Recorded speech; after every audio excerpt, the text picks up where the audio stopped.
Here are some key learning points to keep in mind in managing reform.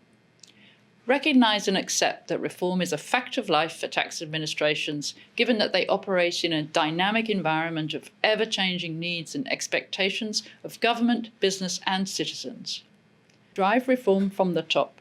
Remember, it is the role of the tax administration head and executive leadership team, ELT, to provide the impetus for reform and create an environment to make it happen. Crucially, the ELT must gain support for reform from the government and communicate and consult with staff and external stakeholders and get them ready for the changes ahead. Recognise that reform is complex, risky, difficult to manage and requires special approaches. Reform is much harder to manage than a tax administration's normal day-to-day operations.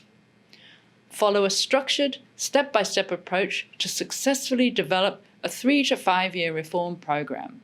The first steps are the establishment of the reform goals and objectives, setting the overall reform timeline, and identification of the projects needed and the required funding. The last steps include the approval of the reform program and its communication to staff and other external stakeholders. Adopt a sound program management framework to control and coordinate the work of multiple related reform projects in a holistic way. The framework should cover the key players and activities.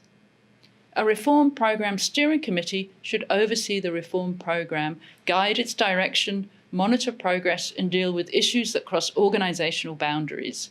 A reform program head should be appointed to take overall responsibility for coordinating the entire reform program to deliver expected outcomes and benefits. A reform program management unit should be set up to support the reform program head and steering committee.